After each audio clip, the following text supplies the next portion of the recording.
Fatima is a place which gives people peace. Even people who do not believe in Fatima and in the apparitions, when they come to Fatima and when they are at the shrine, they start to believe.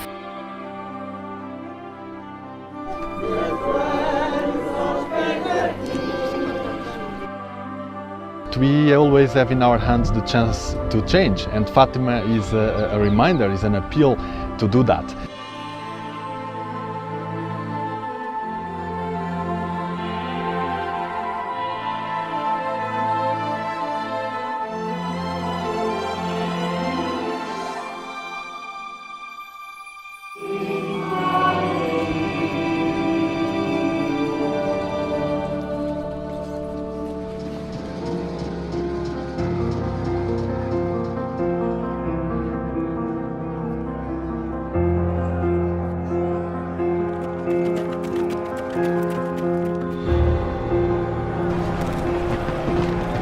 In the spring of 1916, much of Western Europe is caught in the throes of World War I.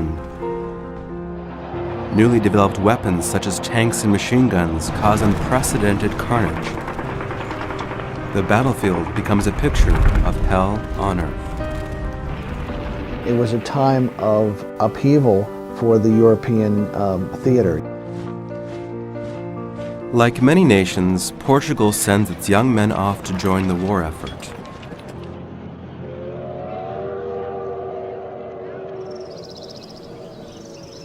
They leave behind families and loved ones in small towns like Fatima, Portugal.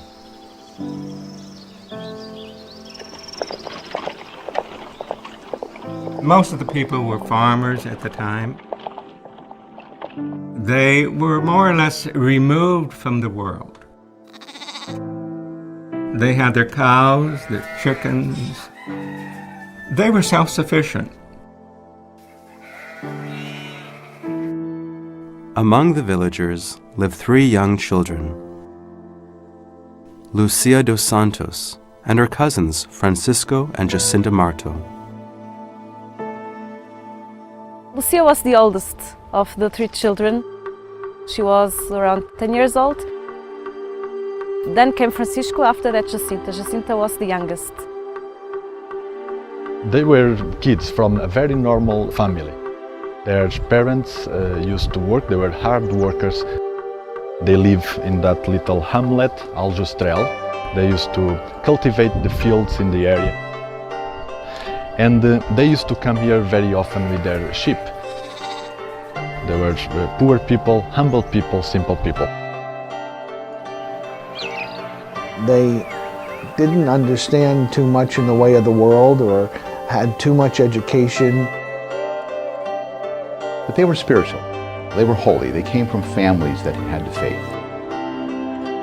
In the spring of 1916, these 3 shepherd children would discover they were to play a part in one of the most miraculous events of the 20th century. So in 1916, the 3 children, Lucia, Francisco, and Jacinta, were out tending their sheep. And one day they saw this young man standing there. It was an angel. And the angel appeared and told them, "I am the angel of peace. Do not be afraid." O anjo já lhes disse: Deus tem grandes planos de misericórdia com eles. Está Deus atento às suas orações e aos seus sacrifícios. And he taught them a prayer, which he called the pardon prayer. My God, I believe, I adore, I hope, and I love you. And I beg pardon for those who do not believe, do not adore, do not hope, do not love you.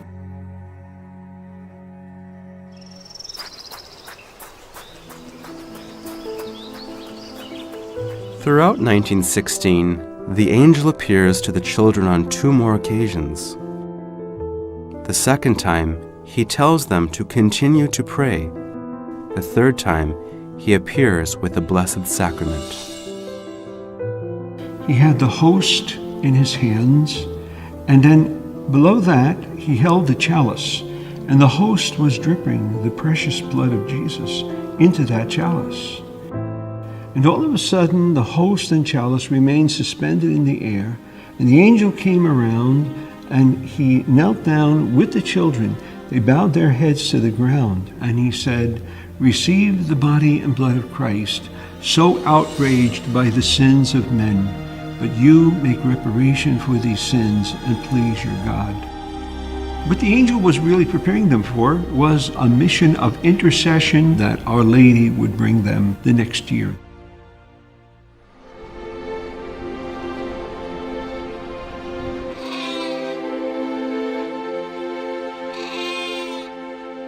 On May 13th of 1917, the children were playing once again, playing and working, tending their sheep, and they saw this bright flash of light. And in that light was a beautiful woman. And I love the description that Lucia later gave. She was all light. What color was her robe? White, but of light. What color was her face, her hands, her feet? Flesh color, but of light.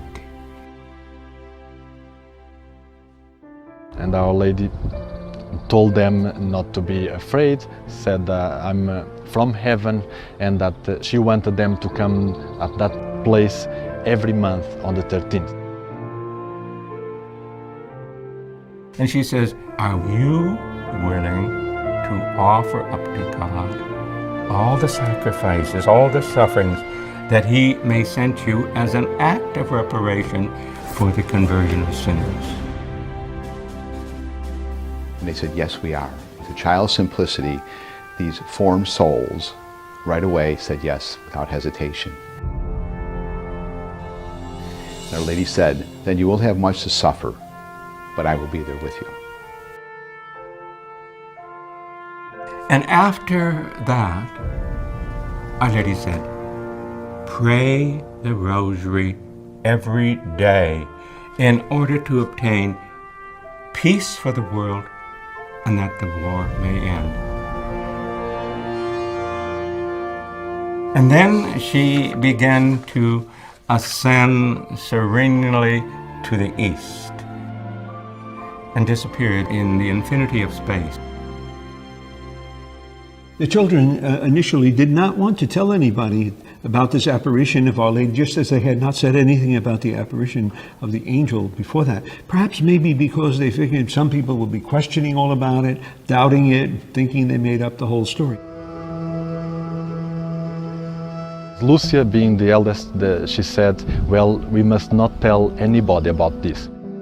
But of course, Jacinta, being the youngest, could not keep quiet. And when she went home, she told her mother about what she had seen.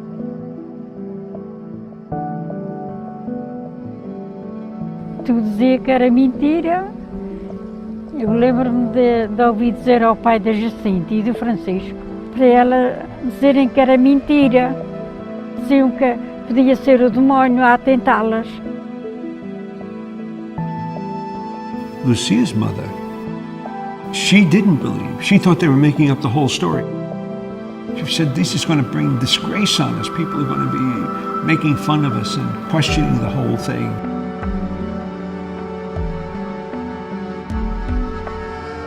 Lucy's family were a very good family. They were very well known, they had a good reputation. And one thing that the mother of Lucia would not admit was that any of her sons or daughters would tell a lie. And so, when this started, they said, you are lying. You must tell people that this is not happening, this is not true. One of the most important things about a genuine apparition is that it is an intersection of God, the infinite, absolute, all-powerful, all-knowing God, and a humble little human soul.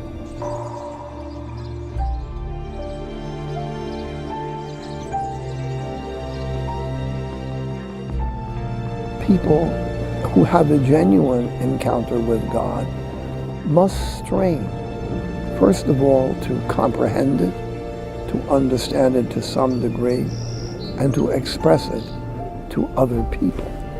Because it's not like an encounter with another human being. We have no adequate understanding of what that is like.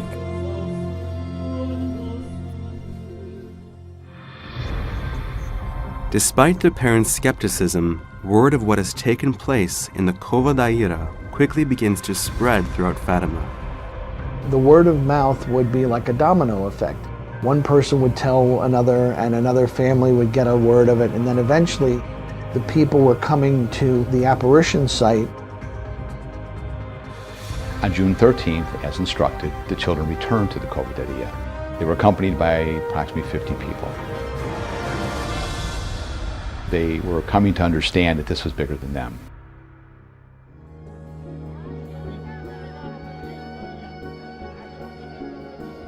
Kneeling in front of the holm oak tree where they had first seen her, the children wait for Our Lady.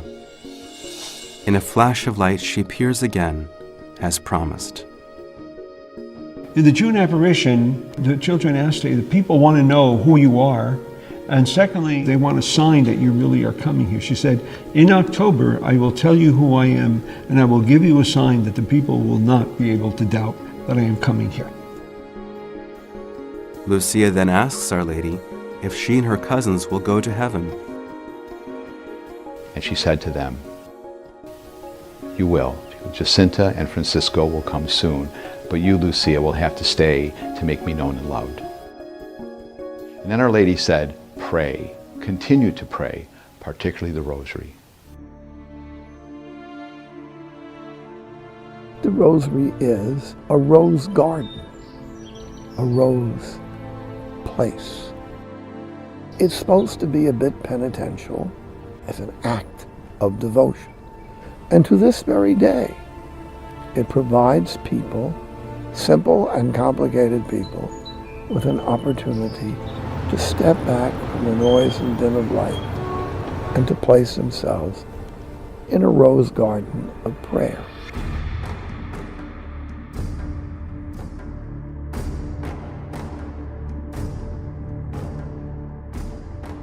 By the time July 13th came around, the third apparition, the numbers of people showing up at the Cova, hoping to see something, had increased dramatically. When Mary came in July, it was very different. This was the longest of the apparitions, and as I always say, most important as far as the message. In the third apparition, Our Lady revealed the core of the message in a secret with 3 parts. In the first part of the secret, she showed a vision of hell.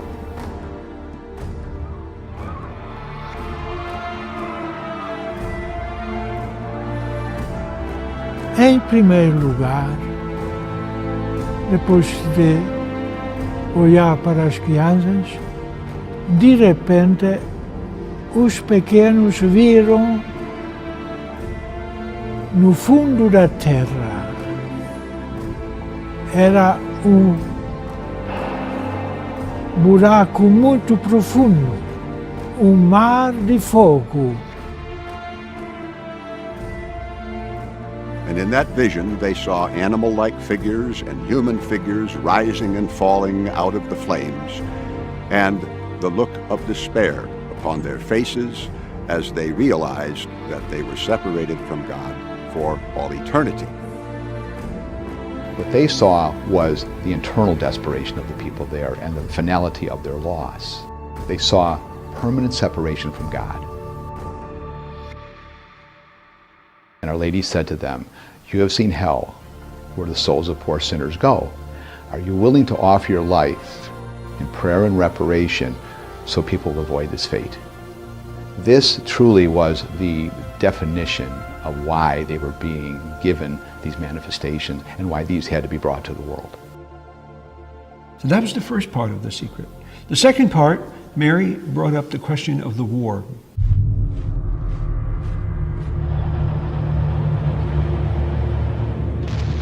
World War I was raging at the time, And Blessed Mother said the war will end soon. It ended the next year, 1918. And Mary said, peace will come if people do what I say. If not, she said, a more terrible war would come. And then she said something very interesting. When you see a night lit up by an unknown light, know that it is a sign that God is about to punish the world for its sins. Then Our Lady said that Russia would spread her errors. She was talking about the rise of communism, of atheistic communism, and what that would bring to the church and to the world. And she said, to prevent this, I will come back and I will ask for two things. I will ask for the consecration of Russia to my Immaculate Heart. And I will ask, secondly, for what she called the communion of reparation. We call it the First Saturday Devotion. Ainda houve uma outra visão chamada terceira parte do segredo. The third part of the secret began with an angel and a sword pointing down to the earth and what looked like lightning coming down toward the earth. He's ready to touch the earth. And the Blessed Mother put her hand out, and the breezes from her hand prevented the fire of the sword from touching the earth. That symbolizes Mary holding back the arm of God's justice, holding back the arm of her Son to give us a bit more time. And then they see a man in white, which they presume was the Holy Father. And he was walking through a city half in ruins with the dead bodies of priests, bishops, religious, people from all walks of life strewn all about, and a small remnant was following him. And the Pope goes up the mountain and he falls in prayer before the crucifix, and all of a sudden these evil men with bows and arrows kill him.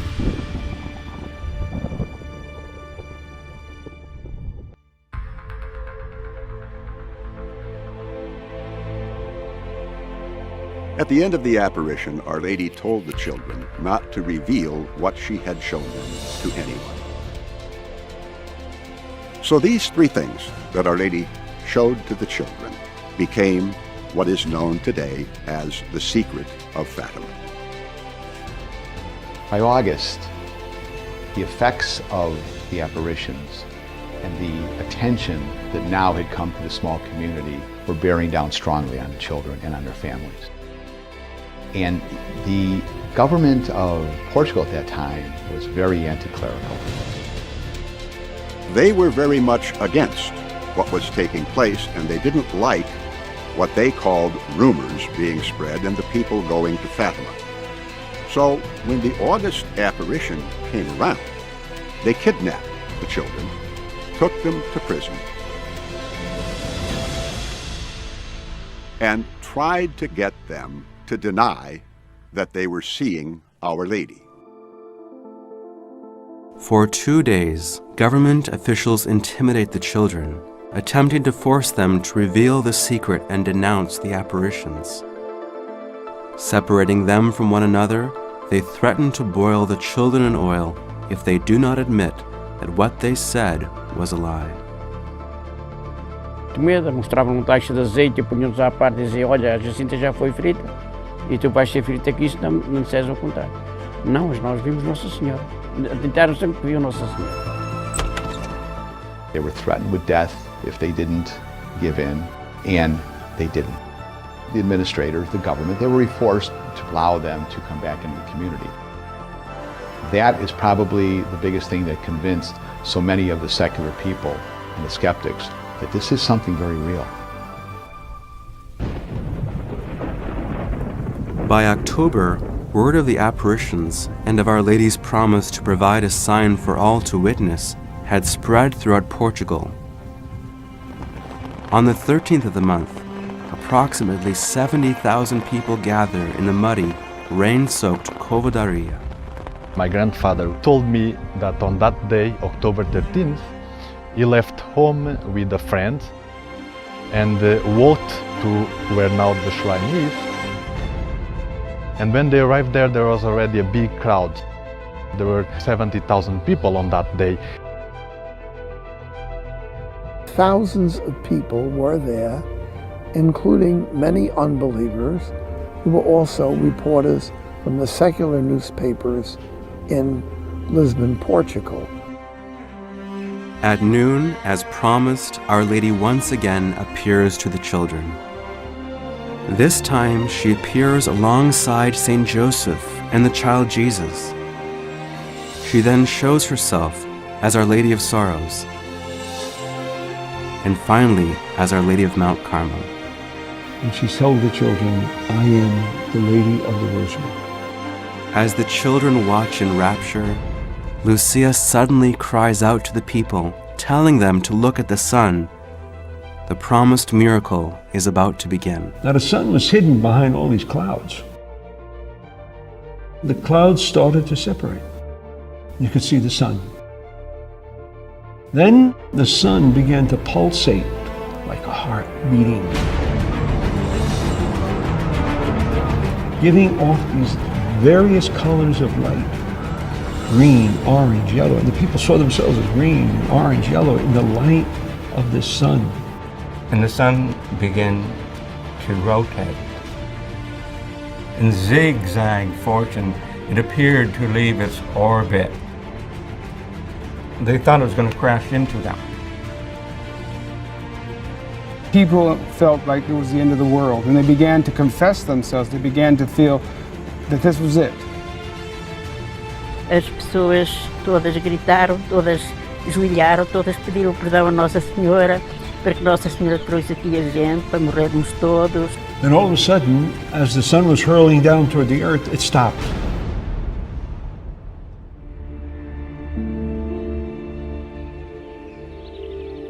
The sky cleared, and everybody was dry. Their clothes were dry, the earth was dry. There was no mud, there was no rain, there was nothing anymore. This is what is called a theophany, meaning a showing of God. And this is the most remarkable theophany in modern times, because it was seen by tens of thousands of people. It constitutes a rather remarkable demonstration of the existence and providence of God. Many of the government officials that came to disprove this. They wanted to show that nothing was going to happen, but they began to believe. The newspapers even wrote and said, this miracle happened. The anti-religious newspapers in Lisbon carried the story with a direct recitation, no comment. The report is saying, this is what happened. The miracle of the sun proved to the world that the apparitions of Fatima were real. The believers and the skeptics now at least understood that this was something couldn't be denied. This is why this manifestation was made.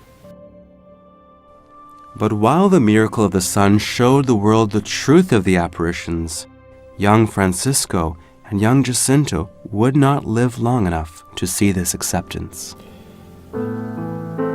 Little Jacinta got the Spanish flu, which took about 20 million lives right after World War I had ended. Her brother Francisco also had it. Remember, Our Lady said that she would take them to heaven soon. Francisco died April 4th, 1919. Jacinta died February 20th, 1920.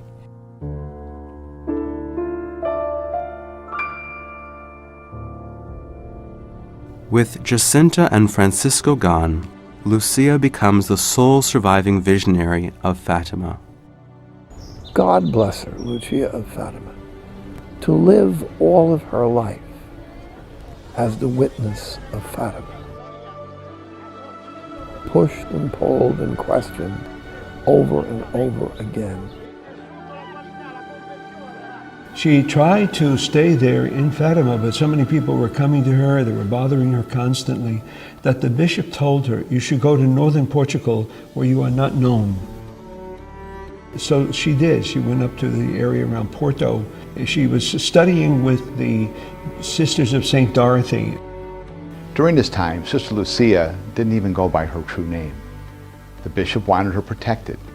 He did not want people to know that this was the surviving seer of Fatima. Only her superiors in the convent knew who she was. After joining the Dorothean community, Lucia eventually travels to Pontevedra, Spain, to complete her postulancy. During the July apparition, Our Lady had told the children she would come back to ask for the consecration of Russia and the practice of the first Saturday devotion. She came in 1925, appearing to Sister Lucia in Pontevedra, the Dorothean convent. In her little room, one day, all of a sudden, she had a vision. The Blessed Mother appeared. But her heart was surrounded by a crown of thorns. And Jesus spoke to Lucia. He said, you see the heart of your mother, surrounded by a crown of thorns, put there by evil men. Who will take those thorns out of the heart of your mother? Then Our Lady spoke, and she said, Lucia, at least you do this for me, and tell anyone who on 5 consecutive first Saturdays will go to confession, receive Holy Communion, pray 1 rosary 5 decades, and then spend 15 minutes meditating about the other decades of the rosary, all to make reparation to my Immaculate Heart for the offenses against my heart. Then my triumph will come. And so that became the first Saturday devotion. In 1936, Sister Lucia writes the first of what would become 4 memoirs about her experiences at Fatima. Only in 1944, at the request of the Bishop of Leiria, does she finally describe the 3rd part of the July vision, in which the children saw the Pope struck down and killed. This revelation is immediately taken to the Vatican, where it would be held in secret for many decades. O próprio bispo, o sucessor do primeiro bispo, levou esta carta para a Santa Sé por João Paulo, João 23, leu a carta dizendo, se ele publicar esta carta, ninguém vai perceber. E assim ficou esta 3ª parte, no entanto, de que quero já falar.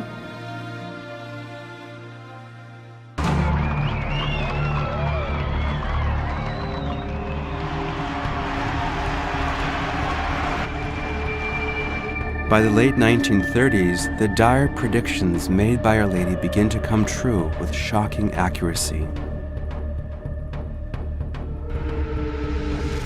In 1938, the aurora borealis lights up the night sky as never before. And that night happened on January 25th, 26th, 1938, just shortly before Hitler moved his troops into Poland with the beginning of World War II in Europe. The outbreak of World War II devastates the globe, creating pain and suffering on a scale never before imagined.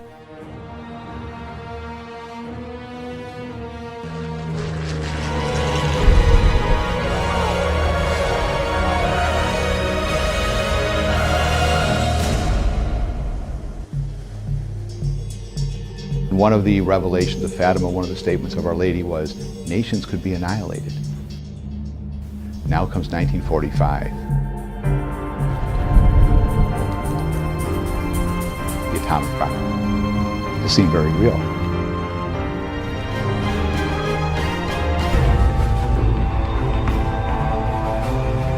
In the post-war years, the rise of communism in Russia leads to the establishment of the USSR. and the spread of atheism throughout much of Eastern Europe. The Bolsheviks moved quickly against the churches of Russia, for religion has no place in the new communist creed. Religion, says communism, is the opiate of the people. She said this evil will persecute the church. It will provoke wars. We had Korea. We had Vietnam.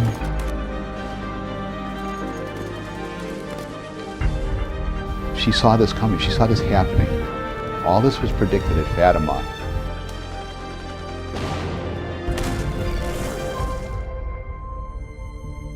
"30 years after the apparition, Sister Lucia was very dismayed that the Fatima message had not truly been embraced. World War II had happened.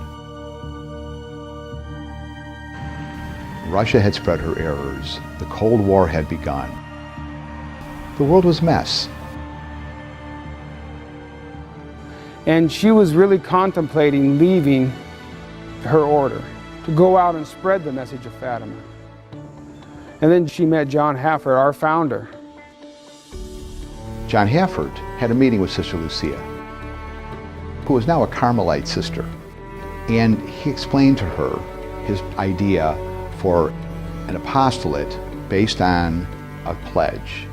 The pledge to say the Rosary, to offer up all of our sacrifices in our lives, in our daily duty for the conversion of sinners.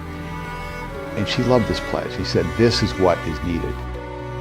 And he promised her that he would help spread this message. And she was so convinced that John could do this and that he was a gift from Our Lady that she stayed in her order. After returning from his meeting with Sister Lucia, John Hafford meets with a priest named Monsignor Harold Colgan. Harold Colgan, who was a priest in New Jersey, who had suffered a very severe heart attack. And the doctors told him he had maybe 4 or 5 days to live. So he prayed to the Blessed Mother and said if his life was spared, he would promote devotion to her. And so on that Friday, he walked out of the hospital, he was totally cured. So Monsignor Colgan and John Hafford came together and they formed the Blue Army of Our Lady of Fatima in 1947. At Monsignor Colgan's direction, members of the Blue Army wear the color blue and act as a blue army of prayer to fight the Red Army of atheistic communism.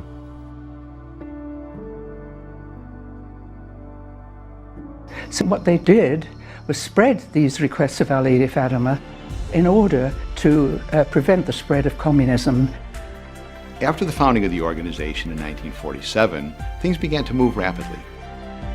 In 1947, the International Pilgrim Virgin statue was brought to the United States by Mr. Hafford, by the Blue Army, to begin traveling around the United States, bringing the Fatima message.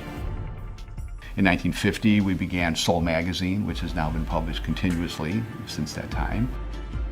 In 1954, we purchased the property across the street from the shrine in Fatima to build Domus Pachas, our retreat center.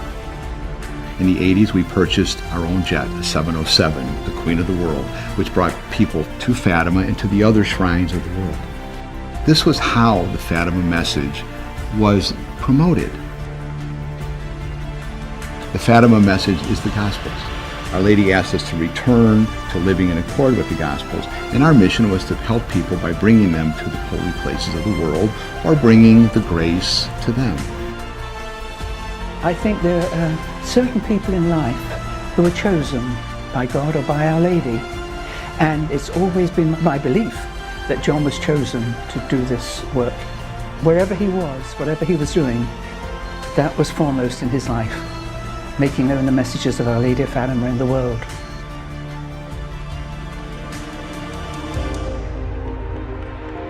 In the spring of 1981, the message and story of Fatima once again becomes news around the world. On May 13th of 1981, the anniversary of Our Lady's first apparition, the Pope is being driven around in the Pope-mobile in St. Peter's Square. And all of a sudden, shots ring out.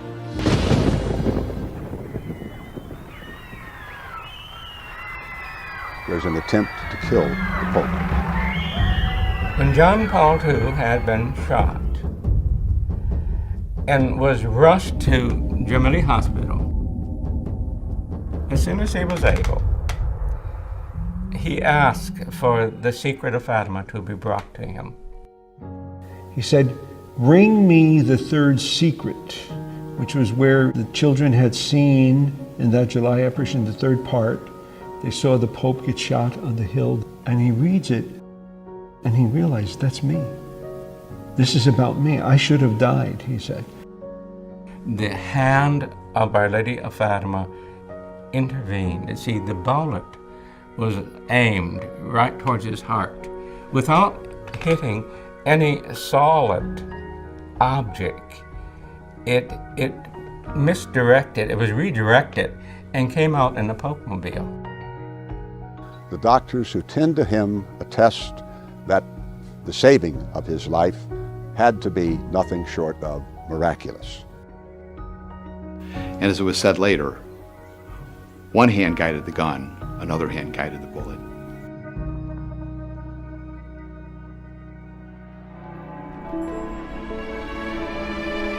Exactly 1 year later, on May 13th, 1982, Pope John Paul II travels to Fatima to thank Our Lady for saving his life.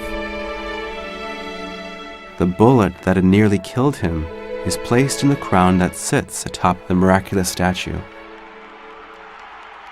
I was there that year when the Pope was there, and they estimated 1 million people. It spilled right out beyond the cova.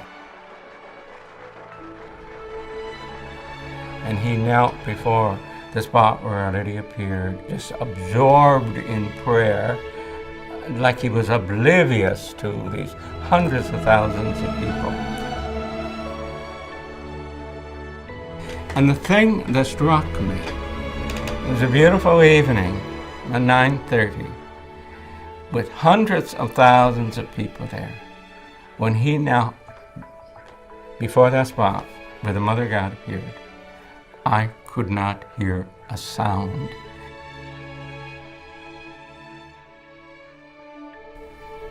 It was quite an experience.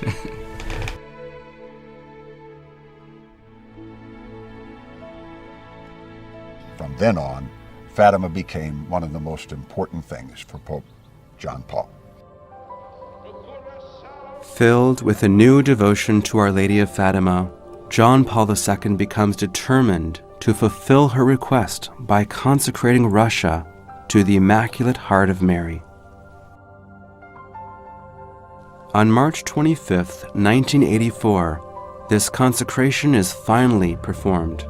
John Paul II asked for the Bishop of Fatima to bring the miraculous statue of Fatima, the one that sits on the very spot where Our Lady appeared, to bring that to Rome.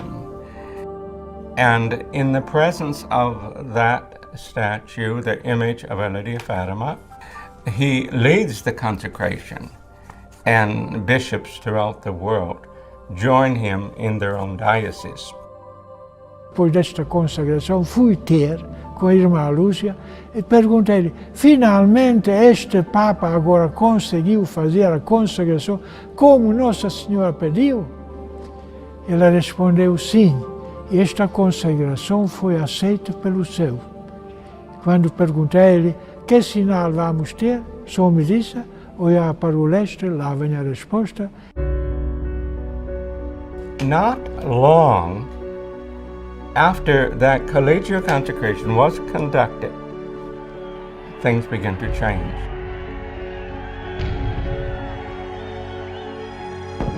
This was overwhelming for me to turn on the television and see this day after day. And then by December 1st, 1989, Mikhail Gorbachev, president of Russia, actually goes to see the Pope at the Vatican. Imagine that, from the atheistic country that had as its goal to spread atheistic communism over the whole globe and conquer the whole world. He goes to see the Pope.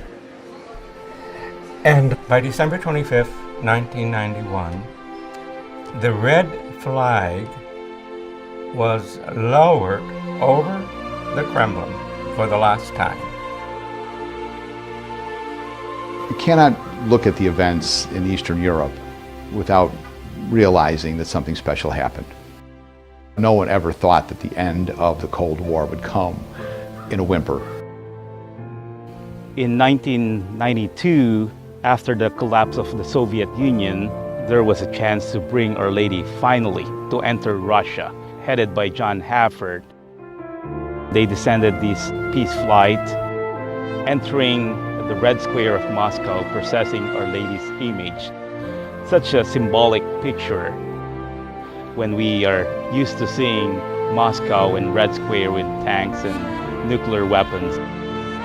And now the Blue Army coming in, processing with the image of Our Lady and crowning her as Queen of the World in front of Lenin's tomb.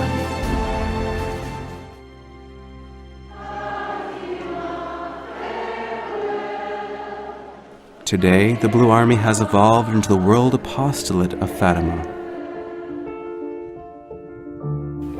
The World Apostolate of Fatima is a pontifical association of the faithful established by Pope John Paul II. And this pontifical association of the faithful is an organization where lay people come together to spread the message of Fatima. In the United States, there are more than 70 divisions in 36 states, plus the District of Columbia.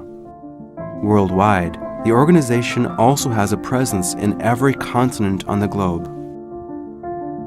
The World Apostolate of Fatima, I believe, are the principal bearers of the message of Fatima. They are the principal evangelizers, like the further 72 that the Lord Jesus sent out to announce his soon arrival. That's how I see the World Apostolate. Unlike some other organizations that are similar in nature, the World Apostolate of Fatima is the only Fatima apostolate that has the approval of the Church. There's great truth to what's being spoken by the World Apostolate of Fatima. Located in Washington, New Jersey, the World Apostolate of Fatima's headquarters was built on land donated by John Hafford. Today, it is known as the National Blue Army Shrine of Our Lady of Fatima. John's idea, I suppose, in building it was to identify the Blue Army and whether people should come here.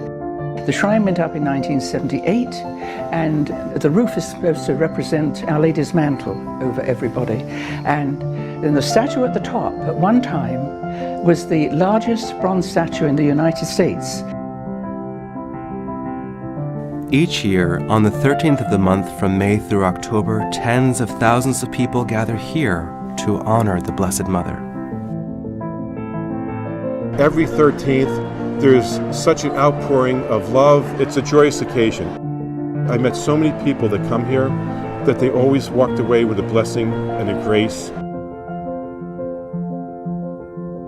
Mainly, it's a day of pilgrimage.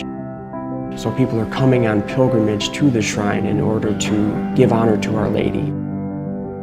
I call this the Spiritual United Nations because we have people from every country in the world that comes here.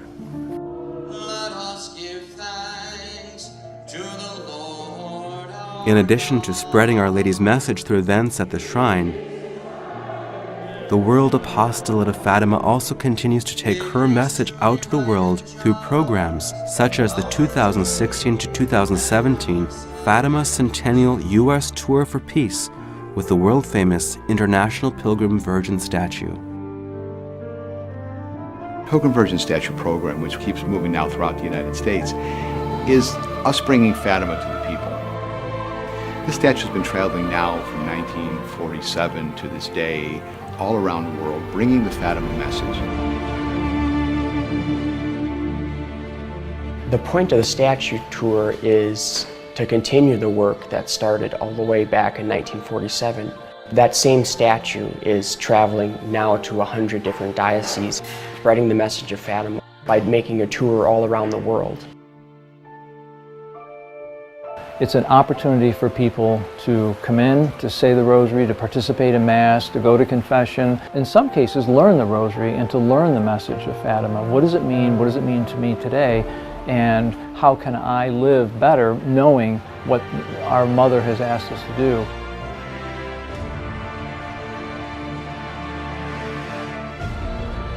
But we need to go back to Mary and go back to Jesus, and when we fall short, we need to go to the sacrament. My hope comes from her love for us as a mother and, from Jesus Christ sacrificing himself for me. It is the life and the journey of our Lord and Savior Jesus Christ. That's why it is so powerful, and I am full of hope. We're all God's family, and we need to spread that out to the world.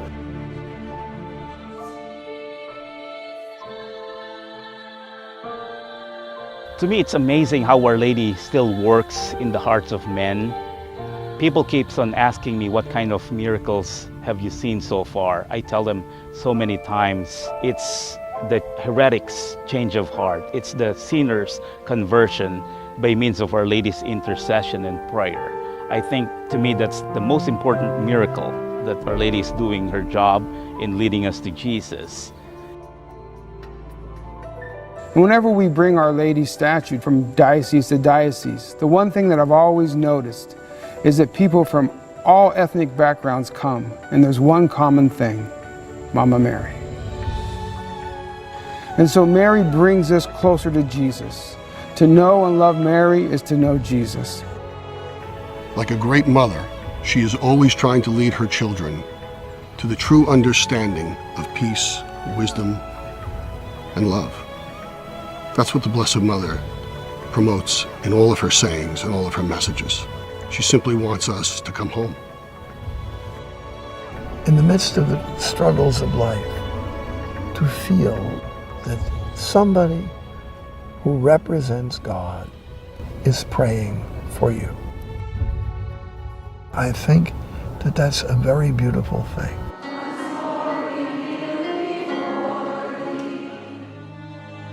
On May 13th, the year 2000, Pope John Paul went back to Fatima and he beatified little Jacinta and little Francisco, which means they are blessed, one step away from being declared saints.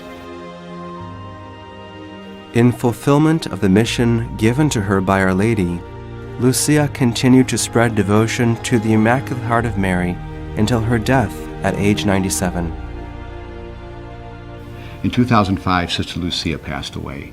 She lived all those years in the convent between the Dorotheans and with the Carmelites. And she remained faithful to the message until her death. And so she's buried in the big church there on the grounds of Our Lady of Fatima. And she's buried next to her little cousin Jacinta. And on the other side of the church, Francisco is buried. So the three of them are there. The triumph of the Immaculate Heart of Mary has not yet occurred. In many respects, the world is even more sinful. And the spirituality for sacrifice, for a life of prayer, worship, adoration, all of this that was called for by Fatima is more relevant than ever. The message of Fatima is a call to action, to change our own lives and to take that into the world so that changes the world, that changes society. And who can change society? Who are the leaven of society? Who are the salt of the earth and the lights of the world?